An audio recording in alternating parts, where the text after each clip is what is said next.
Hello, അമ്മ മനസ്സിൻ്റെ പുതിയൊരു എപ്പിസോഡിലേക്ക് എല്ലാവർക്കും സ്വാഗതം. ചാനൽ ആദ്യമായിട്ട് കാണുന്നവരാണെങ്കിൽ ഒന്ന് സബ്സ്ക്രൈബ് ചെയ്തിട്ട് ലൈക്ക് ചെയ്യണേ. അപ്പോൾ പ്രിയയും കൂട്ടിയിട്ട് ചന്ദ്രികയും സിദ്ധുവും കൂടെ പോലീസ് സ്റ്റേഷനിൽ വന്നിരിക്കുകയാണ് ഋഷിക്കെതിരെ കംപ്ലൈൻറ്റ് കൊടുക്കാൻ വേണ്ടിയിട്ട്. അപ്പോൾ പോലീസുകാർ ചോദിക്കുന്നുണ്ട്, നിങ്ങൾ ഈ പറഞ്ഞതിനൊക്കെ എന്താ തെളിവുള്ളത്? അപ്പോൾ ഇന്നലെ നടന്ന പാർട്ടിയിൽ വെച്ചിട്ടുള്ള CCTV ഫുട്ടേജ് ഞാൻ എടുത്തിട്ടുണ്ടെന്ന് പറഞ്ഞിട്ട് സിദ്ധു ആ ഒരു ഫോൺ പോലീസുകാരന് കൊടുക്കുകയാണ്. പ്രിയ പറഞ്ഞ കാര്യങ്ങളൊക്കെ അതിനകത്തുണ്ടായിരുന്നു. ഋഷി പ്രിയയുടെ അടുത്ത് മിസ്ബിഹേവ് ചെയ്തതും, അവൾ പോയപ്പോൾ തന്നെ പിന്നാലെ കാറിൻ്റെ അകത്ത് പിന്നിൽ പോയി ഇരുന്നതും, അതിനുശേഷം മനീഷ് വന്നിട്ട് അവിടെ പ്രശ്നം ഉണ്ടാക്കിയതും ഒക്കെ അതിനകത്ത് കാണാനുണ്ടായിരുന്നു. ആ CCTV ഫുട്ടേജ് കണ്ടതിന് ശേഷം SI സിദ്ധുവിനോട് പറയുന്നുണ്ട്, തീർച്ചയായിട്ടും അവൻ തന്നെയാണ് തെറ്റ് ചെയ്തിരിക്കുന്നത്. അപ്പോൾ ചന്ദ്രിക സങ്കടത്തോടെ SIയോട് പറയാണ്, സർ, ഇവനെപ്പോലുള്ള ക്രിമിനലുകൾ കാരണമാണ് പെൺകുട്ടികൾക്ക് ആൺവർഗത്തിനോട് തന്നെ വെറുപ്പ് തോന്നിപ്പോകുന്നത്. ചെറിയ കുഞ്ഞാണെന്ന് പോലും ഓർക്കാതെ ആ മൃഗം ഈ കുട്ടിയുടെ അടുത്ത് വളരെ മോശമായിട്ടാണ് പെരുമാറുന്നത്. മനീഷ് കൃത്യസമയത്ത് അവിടെ എത്തിയില്ലായിരുന്നെങ്കിൽ ആ മൃഗം ഈ ചെറിയ കുഞ്ഞിനെ നശിപ്പിക്കുമായിരുന്നു. ചന്ദ്രിക ഹൃദയത്തിൽ തട്ടുന്ന സങ്കടത്തോടെയാണ് പറയുന്നത്. മാത്രമല്ല, പ്രിയയുടെ മുഖം കാണുമ്പോൾ ആർക്കായാലും വിഷമം തോന്നുമായിരുന്നു. കാരണം ഇന്നലെ ആ കുഞ്ഞ് അനുഭവിച്ച വിഷമമൊക്കെ ആ കുട്ടിയുടെ മുഖത്തുണ്ടായിരുന്നു. ചന്ദ്രിക SIയോട് പറയുന്നുണ്ട്, കുഞ്ഞുനാളിൽ ഇങ്ങനെയുള്ള സംഭവങ്ങളാണ് വലുതായി കഴിഞ്ഞാലും പെൺകുട്ടികളുടെ മനസ്സിൽ കിടന്ന് അലട്ടിക്കൊണ്ടിരിക്കുന്നത്. പിൽക്കാലത്ത് പുരുഷവർഗത്തിനെ കാണുമ്പോൾ തന്നെ അവൾക്ക് പേടിയും വെറുപ്പുമാണ് തോന്നുക. അത് മനസ്സുകൊണ്ടാണെങ്കിലും ശരീരം കൊണ്ടാണെങ്കിലും ആൺവർഗത്തിനെ പിന്നീട് അവൾക്ക് ബഹുമാനവും സ്നേഹവും ഒന്നും തോന്നില്ല. കുട്ടിയെ ഈ അവസ്ഥയിൽ എത്തിച്ചവനെ വെറുതെ വിടാൻ പാടില്ല സർ. പോക്സോ നിയമപ്രകാരം അവന് ഏറ്റവും വലിയ ശിക്ഷ തന്നെ വാങ്ങിക്കൊടുക്കണം സർ. SI സിദ്ധുവിൻ്റെ ഫോണ് തിരിച്ചു കൊടുത്തതിന് ശേഷം മറ്റാരെയോ വിളിച്ചിട്ട് കുറച്ച് കാര്യങ്ങളൊക്കെ പറയുകയാണ്. ആ സമയത്ത് വിഷമിച്ചിരിക്കുന്ന പ്രിയയെ സമാധാനിപ്പിക്കുകയാണ് സിദ്ധാർത്ഥും ചന്ദ്രികയും.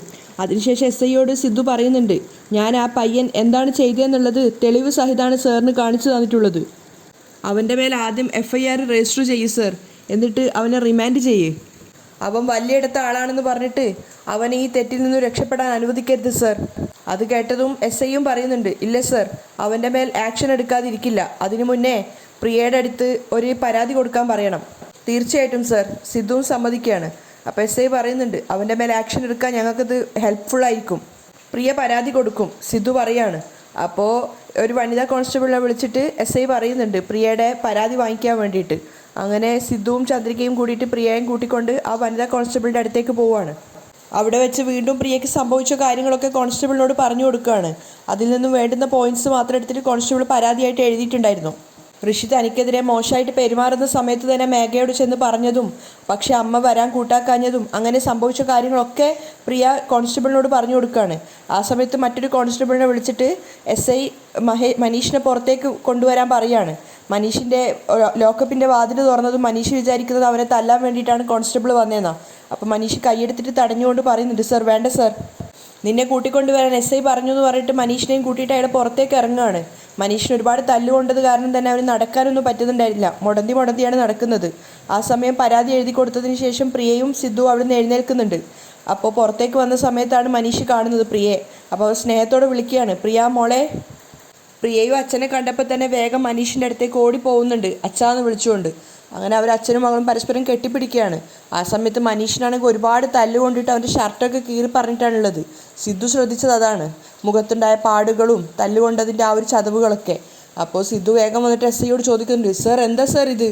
ഒരു മനുഷ്യനെ ഉപദ്രവിക്കുന്ന പോലെ അല്ലല്ലോ ഇയാൾ ഉപദ്രവിച്ചിട്ടുള്ളത്. ഇങ്ങനെ ഉപദ്രവിക്കാൻ മാത്രം ഇയാൾ എന്ത് തെറ്റാണ് ചെയ്തിട്ടുണ്ടായിരുന്നത്? അപ്പോൾ SI സിദ്ധുവിനോട് മാപ്പ് പറയുന്നുണ്ട്, സോറി സർ, ആ പയ്യൻ്റെ അച്ഛൻ അത്രയ്ക്ക് പ്രഷർ ചെയ്തിട്ടുണ്ടായിരുന്നു, അതുകൊണ്ടാണ് സാർ ഞങ്ങൾക്ക് തല്ലേണ്ടി വന്നത്. അപ്പോൾ സിദ്ധുവിന് നല്ല ദേഷ്യം വന്നിട്ടുണ്ടായിരുന്നു. സർ, അയാൾ പ്രഷർ ചെയ്തെന്ന് കരുതി നിങ്ങളെ ഇഷ്ടത്തിന് തല്ലുകയാണോ ചെയ്യുക? ഏതാ കാര്യമൊന്നും അന്വേഷിക്കില്ലേ? ഇത് എവിടുത്തെ ന്യായമാണ് സർ? അപ്പോൾ SI തലതാഴ്ത്തിക്കൊണ്ട് കുറ്റബോധത്തോട് പറയുന്നുണ്ട്, തെറ്റ് തന്നെയാണ് സർ, പക്ഷേ ഞങ്ങളുടെ ഭാഗത്തു നിന്നുകൂടി നിങ്ങളൊന്ന് ചിന്തിക്കണം. 4 ഭാഗത്തു നിന്നും പ്രഷർ വന്നാൽ ഞങ്ങൾക്ക് പിന്നെ എന്താ സർ ചെയ്യാൻ കഴിയുക? സിദ്ധു അയാളുടെ ഭാഗത്ത് നിന്ന് ആലോചിച്ചിട്ട് പറയുന്നുണ്ട്, പക്ഷെ എന്നാലും ഇത് കുറച്ച് കടുപ്പായി പോയി സർ. അപ്പോൾ മനീഷിനെ നോക്കിക്കൊണ്ട് പ്രിയ കരഞ്ഞുകൊണ്ട് പറയാണ്, അച്ഛാ, ഇനി എവിടെയും പോവല്ലേ അച്ഛാ, എൻ്റെ കൂടെ തന്നെ നിൽക്കച്ചാ. മനീഷ് മകളെ സമാധാനിപ്പിക്കുകയാണ്, ഇല്ലടാ, ഇനി എപ്പോഴും അച്ഛൻ മോളുടെ കൂടെ തന്നെ കാണും, എൻ്റെ മോൾ കരയല്ലേടാ. മനീഷും പ്രിയയും കെട്ടിപ്പിടിച്ച് കരയാണ്. അപ്പോഴേക്കും മറ്റൊരു കോൺസ്റ്റബിളിനെ വിളിച്ചിട്ട് SI പറയുന്നുണ്ട്, ഈ പെൺകുട്ടിയോട് മോശമായിട്ട് പെരുമാറിയവൻ ഹോസ്പിറ്റലിൽ അഡ്മിറ്റാണെന്ന് പറഞ്ഞ് കിടക്കുകയാണ്, എത്രയും പെട്ടെന്ന് അവനെ പോയി അറസ്റ്റ് ചെയ്തിട്ട് വാ. അപ്പോൾ കോൺസ്റ്റബിൾ വേറൊരാളെയും കൂടെ കൂട്ടിയിട്ട് പോവുകയാണ്. സിദ്ധുവും ചന്ദ്രികയും മനീഷിൻ്റെ അടുത്ത് പോയ സമയത്ത് പ്രിയ മനീഷിനോട് ചോദിക്കുന്നുണ്ട്, അച്ഛാ, ഇവർ തല്ലിയിട്ട് വേദനിക്കുന്നുണ്ടോ അച്ഛാ? ഇല്ലടാ, വേദനിക്കുന്നൊന്നുമില്ല, എൻ്റെ മോള് കരയല്ലേടാ. പ്രിയയുടെ കണ്ണീര് തുടച്ചു കൊടുക്കുകയാണ് മനീഷ്. അപ്പോൾ ചന്ദ്രികയും സിദ്ധുവും പരസ്പരം സങ്കടത്തോടെ നോക്കുന്നുണ്ട്. ചന്ദ്രിക സിദ്ധുവിനോട് പറയാണ്, നോക്ക് സർ, മനീഷിനെ എത്രത്തോളാണ് തല്ലിയതെന്ന്. അതെ ചന്ദ്രിക. അപ്പോൾ മനീഷിനോട് ചന്ദ്രിക പറയുന്നുണ്ട്, മനീഷ്, ഇനി നിങ്ങൾ വേണം പ്രിയയെ കെയർ ചെയ്യാൻ. അവൾ വല്ലാതെ ഭയന്നു പോയിട്ടുണ്ട്. മേഘയെ കൊണ്ട് അവളുടെ ഫീലിങ്സ് മനസ്സിലാക്കാൻ പറ്റുമെന്ന് തോന്നുന്നില്ല.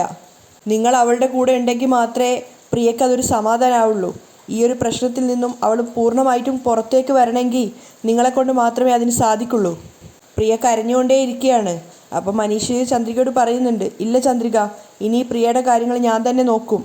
അവർ സംസാരിച്ചുകൊണ്ടിരിക്കുമ്പോഴാണ് ഋഷിയെ കൂട്ടിക്കൊണ്ട് കോൺസ്റ്റബിൾസ് അകത്തേക്ക് കയറി വരുന്നത്. ഋഷിയുടെ കൈക്കൊക്കെ മുറിവ് പറ്റിയിട്ടുണ്ടായിരുന്നു.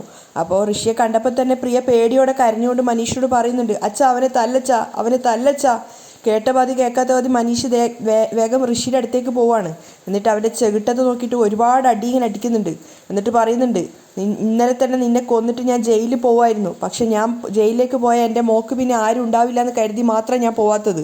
മനീഷ് അവൻ്റെ കലി അടങ്ങുന്നത് വരെ തല്ലിക്കൊണ്ടേ ഇരിക്കുകയാണ്. അവസാനം SIക്ക് തന്നെ ഇടപെടേണ്ടി വന്നു. മനീഷ്, നീ അവന് തല്ലണ്ട, അവനുള്ളത് ഞങ്ങൾ കൊടുത്തോളാം. പോലീസുകാർ ഋഷിയെ ലോക്കപ്പിലാക്കുകയാണ്. അതിനുശേഷം SI സിദ്ധുവിനോട് പറയുന്നുണ്ട് മനീഷിനെയും കൂട്ടിയിട്ട് അവിടുന്ന് പോകാൻ വേണ്ടിയിട്ട്.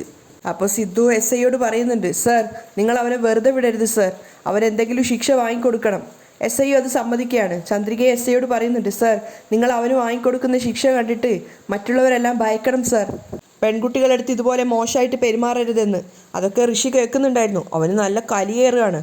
അപ്പോൾ SI ചന്ദ്രികയോട് പറയുന്നുണ്ട്, തീർച്ചയായിട്ടും മാഡം, ഞാൻ എന്നെക്കൊണ്ടാവുന്ന ശിക്ഷ അയാൾക്ക് വാങ്ങിച്ചു കൊടുക്കും. മനീഷിനെയും കൂട്ടിക്കൊണ്ട് സിദ്ധുവും ചന്ദ്രികയും പ്രിയയും കൂടെ തിരിച്ചു പോവുകയാണ്. മനീഷിന് നടക്കാനൊന്നും സാധിക്കുന്നില്ല, വേച്ചാണ് നടക്കുന്നത്. അതേസമയം വീട്ടിലാണെങ്കിൽ മനോഹരനും മുത്തശ്ശിയും മേഘയൊക്കെ ഇരുന്ന് കോഫി കുടിച്ചുകൊണ്ടിരിക്കുമ്പോഴാണ് സിദ്ധു മനീഷിനെയും കൂട്ടിക്കൊണ്ട് അങ്ങോട്ടേക്ക് വന്നത്. സിദ്ധുവിൻ്റെ കാറിൽ നിന്നും മനീഷ് ഇറങ്ങുന്നത് വരെ മേഘ നല്ല ഹാപ്പി ആയിരുന്നു. പക്ഷേ കാറിൻ്റെ ഫ്രണ്ട് ഡോർ തുറന്നിട്ട് മനീഷ് ഇറങ്ങുന്നത് കണ്ടതും മേഘ ആകെ ഞെട്ടുകയാണ്. മനീഷിനും സിദ്ധുവിനും ഒപ്പം ചന്ദ്രികയും പ്രിയയും ഉണ്ടായിരുന്നു. അപ്പോൾ അവർ നടന്നു വരുന്ന കണ്ട സമയത്ത് മനോഹരൻ മേഘയോട് പറയുന്നുണ്ട്, കണ്ടില്ലേ മേഘ, മനീഷിന് ഒരു ദിവസം കൂടി ലോക്കപ്പിനകത്ത് വെക്കാൻ സാധിച്ചില്ല.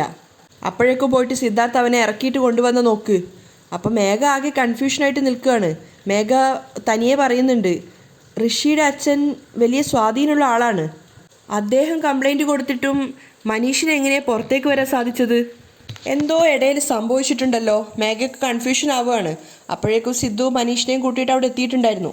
മനോഹരൻ ചാടി എഴുന്നേറ്റിട്ട് പറയാണ്, മനീഷ്, ഈ വീടിൻ്റെ മുന്നിൽ പോലും നിൽക്കാനുള്ള യോഗ്യത നിനക്കില്ല. മര്യാദയ്ക്ക് ഇവിടുന്ന് പോവാൻ നോക്ക്. അപ്പോൾ മനീഷ് സ്റ്റെക്കായിട്ട് സിദ്ധുവിനെ നോക്കുകയാണ്. അപ്പോൾ സിദ്ധു മനീഷിനോട് പറയുന്നുണ്ട്, മനീഷ്, അവനെ നീ നോക്കേണ്ട ആവശ്യമില്ല. അവനങ്ങനെ പലതും വായി തോന്നിയൊക്കെ വിളിച്ചു പറയും. ഞാനില്ല നിൻ്റെ കൂടെ, നീ കയറാൻ നോക്ക്. സിദ്ധു മനീഷിനെയും കൂട്ടിയിട്ട് സ്റ്റെപ്പ് കയറി അകത്തേക്ക് വരുന്ന സമയത്ത് മേഘയും ചാടി എഴുന്നേക്കാണ്. സിദ്ധു, ജയിലിൽ കയറ്റേണ്ടവരെ എന്തിനാ നീ വീട്ടിനകത്തേക്ക് കൂട്ടിക്കൊണ്ട് വന്നത്? അപ്പോഴേക്കും സിദ്ധുവിന് ദേഷ്യം കയറിയിട്ടുണ്ടായിരുന്നു. ജയിലിൽ കയറ്റേണ്ടത് മനീഷിനെയല്ല, നിന്നെയും നിൻ്റെ ഫ്രണ്ടിനെയുമാ. അത് കേട്ട് മേഘ ചെറുതായിട്ടൊന്ന് ഞെട്ടുകയാണ്. അപ്പോൾ സിദ്ധു പറയുന്നുണ്ട്, നിൻ്റെ ഫ്രണ്ടിനെ ജയിലിലേക്ക് പറഞ്ഞു വിട്ടിട്ടുണ്ട്, ഇനി അടുത്തത് പെട്ടെന്ന് തന്നെ നിന്നെയാണ് ജയിലിലേക്ക് പറഞ്ഞു വിടുക. മേഘയും മുത്തശ്ശിയും മനോഹരനൊക്കെ ഇങ്ങനെ ഞെട്ടിയിട്ട് നിൽക്കുന്ന സമയത്ത് സിദ്ധു മേഘയോട് പറയുന്നുണ്ട്, നിൻ്റെ ഫ്രണ്ട് ഋഷി പ്രിയയുടെ അടുത്ത് എങ്ങനെയൊക്കെയാണ് മോശമായിട്ട് പെരുമാറിയെന്ന് നിനക്കറിയോ? അപ്പോൾ മേഘ സിദ്ധുവിനോട് കളിയാക്കിക്കൊണ്ട് ചോദിക്കുന്നുണ്ട്, ഋഷിയെ പറ്റിയിട്ട് മനീഷ് വായിൽ വന്ന പോലെയൊക്കെ പറഞ്ഞിട്ടുണ്ടാവും അല്ലേ? ഇവൻ പറഞ്ഞതെല്ലാം കള്ളത്തരാണ്. ഋഷി പക്ക ജെന്റിൽമാനാണ്. അത് കേട്ട് സിദ്ധുവിനും മനീഷിനൊക്കെ ദേഷ്യം കയറുകയാണ്. അപ്പോൾ മേഘ പറയുന്നുണ്ട്, ഈ മനീഷാണ് ഒന്നാം തരം കുറ്റവാളി. അപ്പോൾ സിദ്ധു ദേഷ്യത്തോട് പറയുന്നു, മതി, വായി പൂട്ട്. നീ നല്ലവനാന്ന് പറഞ്ഞിട്ട് സർട്ടിഫിക്കറ്റ് കൊടുക്കുന്നുണ്ടല്ലോ, അവൻ ചെയ്ത കാര്യം എന്തൊക്കെയാന്ന് നീ തന്നെ കാണ് എന്ന് പറഞ്ഞിട്ട് സിദ്ധു അവൻ്റെ ഫോണിൽ CCTV ഫുട്ടേജ് മേഘയ്ക്ക് കാണിച്ചു കൊടുക്കുകയാണ്. മേഘ സിദ്ധുവിൻ്റെ ഫോൺ വാങ്ങിച്ചിട്ട് ആ CCTV ഫുട്ടേജ് കാണുകയാണ്. പക്ഷെ അവൾക്ക് അവളുടെ കണ്ണുകളെ വിശ്വസിക്കാൻ സാധിക്കുന്നുണ്ടായിരുന്നില്ല. കാരണം അത്രയും നല്ല ഫ്രണ്ടായിട്ടുള്ള ഋഷി തൻ്റെ മകളുടെ അടുത്ത് ഇങ്ങനെ പെരുമാറി എന്നുള്ളത് മേഘയ്ക്ക് വിശ്വസിക്കാൻ സാധിക്കുന്നില്ല. അവൾ സിദ്ധുവിനോട് വീണ്ടും ചോദിക്കുകയാണ്, എന്താ ഇത്, എനിക്കിത് വിശ്വസിക്കാൻ സാധിക്കുന്നില്ല. ചന്ദ്രികയുടെ കൈപിടിച്ച് നിൽക്കുന്ന പ്രിയയോട് മേഘ ചോദിക്കുന്നുണ്ട്, പ്രിയ, ഋഷി നിൻ്റെ അടുത്ത് ഇങ്ങനെയാണോ പെരുമാറിയത്? പ്രിയ മറുപടിയൊന്നും പറയാതെ തലതാഴ്ത്തി നിൽക്കുകയാണ്. അപ്പോൾ സിദ്ധു പറയുന്നുണ്ട്, വീഡിയോയിൽ നീ വ്യക്തമായിട്ടെല്ലാം കാണുന്നില്ലേ, പിന്നെ എന്തിനാ കുട്ടിയോട് വീണ്ടും ചോദിക്കുന്നത്? മേഘയ്ക്ക് അവളുടെ കണ്ണുകളെ വിശ്വസിക്കാൻ പറ്റുന്നുണ്ടായിരുന്നില്ല. അവൾ ആകെ നാണത്തോടെയും കുറ്റബോധത്തോടെയൊക്കെയാണ് നിൽക്കുന്നത്. അപ്പോൾ സിദ്ധു പറയുന്നുണ്ട്, പിന്നെ കുഞ്ഞിനോട് ചോദിച്ചിട്ട് കുഞ്ഞിൻ്റെ മനസ്സ് വിഷമിപ്പിക്കണ്ട. മേഘ കരഞ്ഞുകൊണ്ട് പറയുന്നുണ്ട്, അയ്യോ, ആ ഋഷി അവൻ വളരെ നല്ലവനാണെന്ന് ഞാൻ കരുതിയത്. മേഘ ഒട്ടും പ്രതീക്ഷിക്കാത്തൊരു കാര്യമായതുകൊണ്ട് തന്നെ അവൾക്കത് പെട്ടെന്ന് അക്സെപ്റ്റ് ചെയ്യാൻ പറ്റുന്നുണ്ടായിരുന്നില്ല.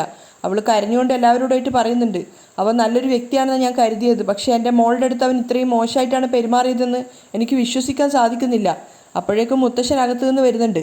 എല്ലാവരും കൂടെ ഒന്നിച്ച് നിൽക്കുന്ന കണ്ടപ്പോൾ മുത്തശ്ശൻ സിദ്ധുവിനോട് കാര്യം എന്താണെന്ന് ചോദിക്കുകയാണ്. സിദ്ധുവാണ് അദ്ദേഹത്തിന് കാര്യങ്ങൾ വിശദീകരിച്ചു കൊടുക്കുന്നത്. ഇന്നലെ മേഘ അവളുടെ ഒരു ഫ്രണ്ടിൻ്റെ ബർത്ത്ഡേക്ക് പ്രിയയും കൂട്ടിയിട്ട് പോയ സ്ഥലത്ത് വെച്ച് ബോധമില്ലാതെ ഇവിടെ മദ്യപിച്ച് എന്താ അവിടെ നടന്നതെന്ന് പോലും ഓർമ്മയില്ലാത്ത അവസ്ഥയിലെത്തി. മേഘ കുറ്റബോധത്തോടെ കരഞ്ഞുകൊണ്ട് നിൽക്കുകയാണ്. അപ്പോൾ സിദ്ധു മുത്തശ്ശനോട് പറയുന്നുണ്ട്, ഇവളുടെ ആ ഒരു ബോധമില്ലായ്മ ഇവളുടെ കൂട്ടുകാരൻ ഋഷി നന്നായിട്ട് ഉപയോഗിച്ചു. അവൻ പ്രിയയുടെ അടുത്ത് മിസ്ബിഹേവ് ചെയ്തു. അദ്ദേഹം അത് കേട്ട് ഷോക്കായിട്ട് നിൽക്കുകയാണ്. എന്തൊക്കെയാ മോനെ നീ പറയുന്നത്? അതേ മുത്തശ്ശ, സത്യമാണ്, നിങ്ങൾ തന്നെ അത് കണ്ണുകൊണ്ട് കാണും എന്ന് പറഞ്ഞിട്ട് മേഘയുടെ കയ്യിലിരിക്കുന്ന ഫോൺ നോക്കുകയാണ്. അപ്പോൾ മേഘയുടെ അദ്ദേഹം ആ ഫോൺ വാങ്ങിച്ചിട്ട് അദ്ദേഹം അത് കാണുന്നുണ്ട്. അദ്ദേഹത്തിനും കണ്ട കാര്യങ്ങൾ വിശ്വസിക്കാൻ സാധിക്കുന്നില്ല. പ്രിയയുടെ അടുത്ത് അങ്ങനെ ഒരാൾ മിസ്ബിഹേവ് ചെയ്തു എന്നുള്ളത്. അദ്ദേഹം ദേഷ്യത്തോടെ മേഘയ്ക്ക് നേരെ പൊട്ടിത്തെറിക്കുകയാണ്. പഠിച്ചുകൊണ്ടിരിക്കുന്ന ചെറിയ കുഞ്ഞിനെ പാർട്ടിക്ക് കൂട്ടിക്കൊണ്ടുപോയിട്ട് ആ കുട്ടിയുടെ ജീവിതം നശിപ്പിക്കാൻ നോക്കുന്നോ? നീയെല്ലാം ഒരു മനുഷ്യൻ തന്നെയാണോ എന്നും ചോദിച്ച് മേഘയുടെ ചെകിട്ടത്ത് നോക്കി ഒന്ന് പൊട്ടിച്ചു കൊടുക്കുകയാണ്. എല്ലാവരും മുത്തശ്ശൻ തല്ലിയത് കണ്ട് ഷോക്കായിട്ട് നിൽക്കുന്ന സമയത്ത് മുത്തശ്ശൻ മേഘയോട് പറയുന്നുണ്ട്, ഒരു ചെറിയ കുട്ടിയെ എവിടെയൊക്കെയാണ് കൂട്ടിക്കൊണ്ടുപോവേണ്ടതെന്ന് അറിവുണ്ട്, അതുപോലും നിനക്കൊന്നും അറിയില്ല. കണ്ട ഇടത്തൊക്കെ ആ ചെറിയ കുഞ്ഞിനെയും കൂട്ടിക്കൊണ്ടുപോയാൽ അതിൻ്റെ മനസ്സിന് എന്തൊക്കെയാണ് സംഭവിക്കുക നീ ചിന്തിച്ചിട്ടുണ്ടോ? കുഞ്ഞു മനസ്സിൽ അതിനെ ശ്വാസം മുട്ടിക്കുകയാണ്. നീ ഒന്നും മാറാനേ പോകുന്നില്ല. മേഘ കരഞ്ഞുകൊണ്ട് നിൽക്കുകയാണ്. മുത്തശ്ശൻ ചെയ്തതിലൊരു തെറ്റുമില്ല എന്നുള്ളൊരവസ്ഥയിൽ തന്നെയാണ് മേഘയുള്ളത്. കാരണം അവൾ ഒട്ടും പ്രതീക്ഷിച്ചിട്ടുണ്ടായിരുന്നില്ല പ്രിയയുടെ അടുത്ത് ഋഷി അങ്ങനെയൊക്കെ പെരുമാറിയിട്ടുണ്ടാവും എന്നുള്ളത്. മാത്രമല്ല മുത്തശ്ശൻ ദേഷ്യത്തോടെ പറയുന്നുണ്ട്, നിന്റെ ബുദ്ധി എങ്ങനെയാണ് മോളെ ഇങ്ങനെ കെട്ടുപോയത്? നിന്നെ മഹേന്ദ്രൻ ലക്ഷ്മിയും നന്നായിട്ട് തന്നെയല്ലേ വളർത്തിയത്? നന്നായിട്ട് പഠിപ്പും അറിവും വിവരവും വിദ്യാഭ്യാസവും ഒക്കെ തന്നതല്ലേ? അദ്ദേഹം പുച്ഛത്തോടെ മേഘയോട് പറയുന്നുണ്ട്, നായയെ കുളിപ്പിച്ച് വീട്ടിൻ്റെ അകത്തേക്ക് കയറ്റിയാലും അത് വീണ്ടും വാലാട്ടിക്കൊണ്ട് പുറത്ത് മണ്ണിലേക്ക് തന്നെയാണ് പോവുക. കുപ്പത്തൊട്ടിയും തേടിയിട്ട് നീ ചെയ്യുന്ന കാര്യങ്ങളും അതുപോലെ തന്നെയാണ് ഉള്ളത്. മേഘ കരഞ്ഞുകൊണ്ട് നിൽക്കുകയാണ്. അപ്പം മുത്തശ്ശൻ പറയുന്നുണ്ട്, മനീഷ ആ സമയത്ത് അവിടെ എത്തിയിട്ടില്ലായിരുന്നെങ്കിൽ കുഞ്ഞിൻ്റെ ജീവിതം തന്നെ അവസാനിച്ചേനെ. എല്ലാവരും വിഷമത്തോടെയാണ് നിൽക്കുന്നത്. അപ്പം മുത്തശ്ശൻ മേഘയോട് പറയുന്നുണ്ട്, ഇങ്ങനെ ഒരു പ്രവൃത്തി ചെയ്തതിന് ഇതിനേക്കാളും നല്ലത് നീ ചാവുന്നതാ. അദ്ദേഹത്തിൻ്റെ ശാപം പോലുള്ള വാക്കുകൾ കേട്ടപ്പോൾ എല്ലാവരും ഒന്ന് ഞെട്ടിയിട്ടുണ്ട്. മുത്തശ്ശി അദ്ദേഹത്തോട് പറയാണ്, ഇങ്ങനെയൊക്കെ സംഭവിക്കുന്നു കരുതിയിട്ടല്ലല്ലോ മേഘ പ്രിയയും കൂട്ടിയിട്ട് പോയത്. ഇവള് പ്രിയയോടുള്ള സ്നേഹം കൊണ്ടല്ലേ കൂട്ടിയിട്ട് പോയത്. പക്ഷേ ആ തെമ്മാടി പയ്യൻ ഇങ്ങനെ ചെയ്യുമെന്ന് ഇവൾ കരുതിയിട്ടില്ലല്ലോ. അപ്പം മുത്തശ്ശൻ ദേഷ്യത്തോടെ മുത്തശ്ശിയോട് പറയുന്നുണ്ട്, നീ വായ് പൂട്ട്. മനോഹരൻ തന്നെ ഞെട്ടിപ്പോയിട്ടുണ്ടായിരുന്നു അദ്ദേഹത്തിൻ്റെ ദേഷ്യം കണ്ടപ്പോൾ. അപ്പം മുത്തശ്ശൻ മേഘയോട് പറയുന്നുണ്ട്, 25 വർഷമായിട്ട് നിന്നെ പൊന്നുപോലെ വളർത്തി അച്ഛൻ്റെ അമ്മയുടെ സ്വത്തുക്കളൊക്കെ എഴുതി വാങ്ങാൻ നിനക്ക് അറിയായിരുന്നല്ലോ. നല്ലവരാര് മോശം ആരെന്ന് ഇവക്ക് ഇപ്പോഴും അറിയില്ലേ? നിന്റെ കൂട്ടുകാരനെ നോക്ക്, നിന്റെ സ്വഭാവം എന്താണെന്ന് മനസ്സിലാവുമെന്ന് പഴമക്കാർ പറയാറില്ലേ? ഇപ്പോൾ ഇവളുടെ കൂട്ടുകാരനെ കണ്ടു കഴിഞ്ഞാൽ ഇവളുടെ സ്വഭാവം എങ്ങനെയുള്ളതാണെന്ന് മനസ്സിലാക്കാം. അദ്ദേഹം പറഞ്ഞത് കേട്ടിട്ട് മേഘ കരഞ്ഞുകൊണ്ട് നോക്കുകയാണ്. മുത്തശ്ശിയോട് മുത്തശ്ശൻ പറയുന്നുണ്ട്, ദയവ് ചെയ്ത് ഇവക്ക് വക്കാലത്ത് കൊണ്ട് നീ വരാൻ പാടില്ല. എത്ര പറഞ്ഞാലും വഴക്കടിച്ചാലും ഇവളെ മാറ്റാൻ പോകുന്നില്ല. അതിനുശേഷം അദ്ദേഹം മനീഷിനോട് പറയാണ്, നോക്ക് മനീഷ്, ഇനി പ്രിയയുടെ കാര്യം ശ്രദ്ധിക്കേണ്ടത് നിന്റെ ഉത്തരവാദിത്തമാണ്.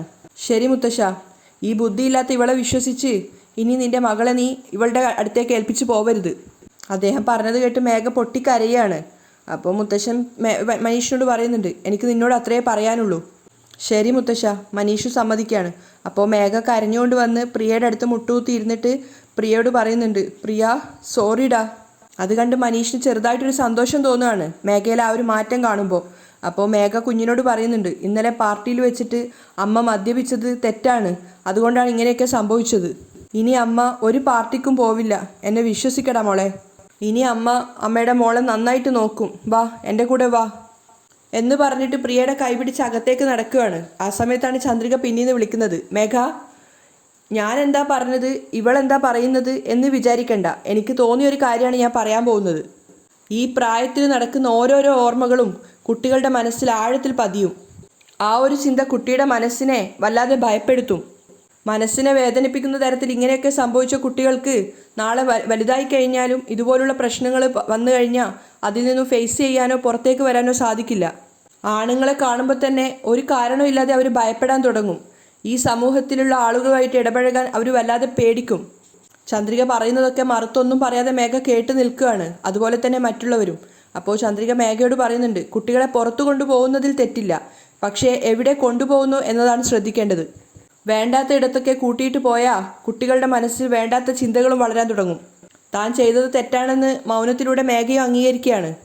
അവൾ കൂടുതലൊന്നും പറയാതെ പ്രിയയും കൂട്ടിയിട്ട് അകത്തേക്ക് പോവുകയാണ്. അപ്പം മുത്തശ്ശൻ മനീഷിനോട് പറയുന്നുണ്ട്, മനീഷ്, മേഘയെക്കുറിച്ച് നിനക്ക് നന്നായിട്ട് അറിയാം. ഇതിനുശേഷവും അവളെക്കുറിച്ച് നിനക്ക് ഞാൻ വേറെ തന്നെ പറഞ്ഞു തരേണ്ട ആവശ്യമില്ലല്ലോ. നിന്റെ കുട്ടി നന്നായിരിക്കണമെന്ന് നീ ആഗ്രഹിക്കുന്നുണ്ടെങ്കിൽ ദിവസവും ഇവിടെ വന്ന് നീ നിന്റെ കുട്ടിയെ കാണണം. അദ്ദേഹം മനീഷിന് അതിനുള്ളൊരു അവസരം കൊടുക്കുകയാണ്. അത് കേട്ടപ്പോൾ മനോഹരനും മുത്തശ്ശിക്കും ദേഷ്യവും ഞെട്ടലും ഉണ്ടായിട്ടുണ്ട്. അപ്പോൾ മുത്തശ്ശൻ മനീഷിനോട് പറയുന്നുണ്ട്, നിന്റെ കുട്ടിയെ നീ എപ്പോഴും നിന്റെ കൺട്രോളിൽ വെക്കണം. അതാണ് നിനക്കും നല്ലത്, നിന്റെ മോൾക്കും നല്ലത്. ശരി മുത്തശ്ശ, മനീഷു സമ്മതിക്കുകയാണ്. അതിനുശേഷം സിദ്ധുവിൻ്റെ ഫോൺ തിരിച്ചു കൊടുത്തിട്ട് മുത്തശ്ശൻ അകത്തേക്ക് കയറി പോവാണ്. അപ്പോൾ മനോഹരൻ പറയുന്നുണ്ട്, മനീഷ്, വയസ്സായ ആള് പലതും പറഞ്ഞു വിചാരിക്കും. അതും കേട്ടിട്ട് ദിവസം ഇങ്ങോട്ടേക്ക് വരാൻ നിൽക്കണ്ട, കേട്ടല്ലോ. പറഞ്ഞത് കേൾക്കാതെ ഇങ്ങോട്ടേക്ക് വന്നാ ആവശ്യമില്ലാതെ നാണം കെടും.